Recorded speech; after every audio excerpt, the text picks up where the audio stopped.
12배가 진짜 빠른지는 저도 잘은 모르겠지만 어떠세요? 기간을 단축하는 방법이 좀 트렌드가 되고 있고요. 선교정이 단점이 많아요. 우선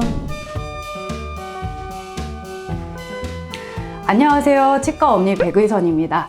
우리 지난번에 송상현 원장님 모시고 노교정 양악수술에 대해서 얘기 나눠봤는데요. 양악수술을 하면서 교정이 필요 없는 경우는 극히 드물다. 아직까지 본 적이 없다라고 하셨었죠. 이렇게 양악수술에는 교정이 꼭 따라가야 되는데 이 교정을 수술보다 먼저 하는 방법이 있고 수술을 먼저 하고 교정을 나중에 하는 두 가지 방법이 사실 있어요. 그거에 대해서 설명 좀 부탁드릴게요.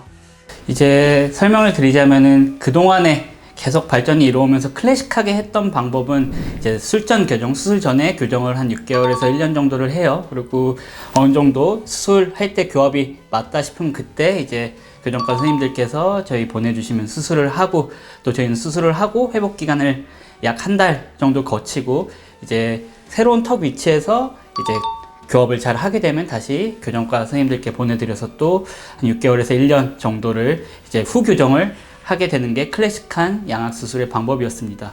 요새는 선수술을 하고 그리고 교정을 한 6개월에서 1년 정도 후 교정을 그렇게 해서 좀 기간을 단축하는 방법이 좀 트렌드가 되고 있고요. 예전엔 좀 선수술에 대한 이제 부담감이 있었고 그리고 아직 기술이 발전을 안 했기 때문에 그거에 대한 부담감이 좀 있으셨다면 요새는 3D 프린터나 3D 이제 교정 그리고 3D 양악도 많이 발전을 했기 때문에 그런 것들로 어느 정도 다 예측을 하고 수술 계획을 세우기 때문에 요새는 대부분 선수술을 하고 그 다음에 후 교정을 해서 기간을 줄이는 쪽으로 많이 진행을 하고 있습니다. 그래서 지금까지 선수술을 하고 보통은 저도 브라켓 교정을 하는 걸로 인식을 하고 있었는데 요새는 인비절라인으로 많이 하는 게 트렌드기도 하고 우리나라에서 최초로 인비절라인 글로벌 갤러리에 선수술 케이스 등록됐다고 해서 저도 그런 것들이 궁금해서 한번 찾아왔습니다. 그래서 수술을 하고 후 교정을 하는 거에 대해서 인비절라인에 대해서 좀 설명을 해주셨으면 그리고 저도 알고 싶어서 왔습니다. 이 선수술이 구강암암외과 원장님들 사이에서 인정받기까지 꽤 오랜 시간이 걸렸다고 하셨잖아요. 인비절라인도 사실 비슷해요. 교정 학계 내에서도 한 10년 전쯤만 해도 인비절라인 투명 교정으로는 교정이 잘 안 되더라 하는 편견이 교정과 원장님들 사이에서 굉장히 짙었었거든요. 요즘은 워낙 투명 교정에 대한 수요도 많고 투명 교정 술식도 양악수술 필드에서처럼 많이 발달을 해서 양악수술 교정이나 발치 교정까지도 인비절라인으로 잘 되지만 제가 대학병원에서 수련받던 시절에는 인비절라인 교정을 인정 안 하던 시절이었기 때문에 근데 요즘은 또 많이 달라져서 대학병원에서도 인비절라인 교정을 정식 진료 과목으로 두고 있고요. 레지던트들도 요즘 레지던트들은 꽤 많은 케이스를 또 인비절라인으로 접해보고 수련을 마치거든요. 그만큼 의료기술이 참 빠르게 변하는 것 같습니다. 그러면 우리나라 최초로 등재된 케이스 한번 같이 보여주실 수 있을까요?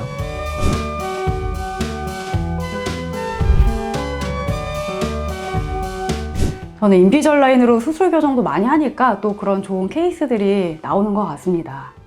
자, 그럼 이제 전통적인 선 교정 방식과 선 수술 방식의 장단점에 대해서 한번 살펴볼게요. 교정 먼저 하는 기존 방식이 수술하는 원장님 입장에서는 훨씬 수술하기 편하시죠?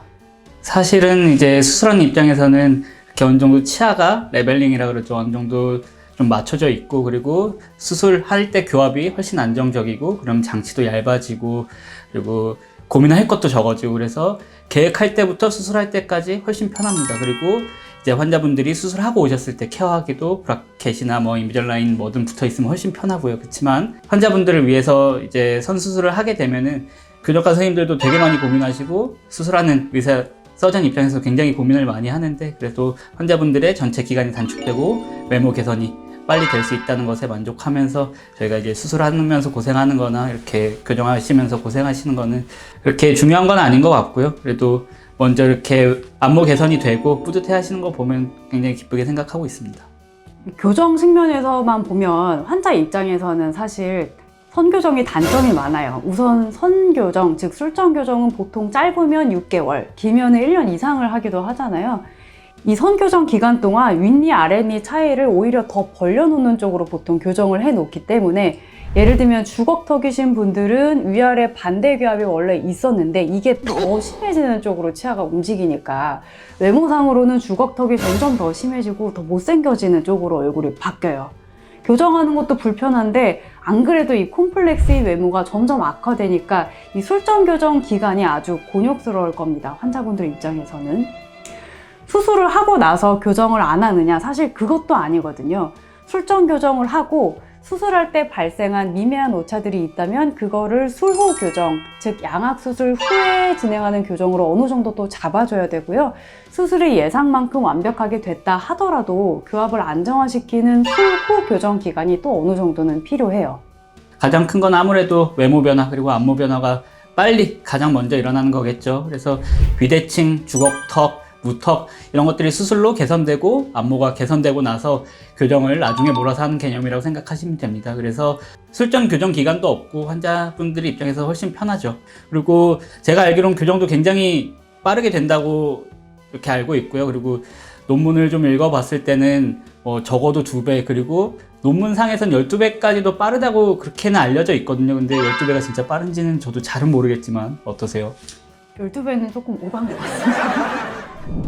RAP라는 현상이 일어나는데 이제 수술을 하게 되면은 이제 뼈에 외상이 가해졌잖아요. 그래서 낫기 위해서 이 세포들이 엄청 빠르게 작용을 하고 그런 과정에서 치아가 빨리 이동을 해요. 근데 빨리 이동하는 것뿐만 아니라 이동한 뒷자리에 뼈도 빨리 생기고 우리 치아 뿌리라고 하죠. 거기가 보호되는 현상까지 일어나는 걸 RAP라고 하는데 구글에 한번 검색해 보시고요.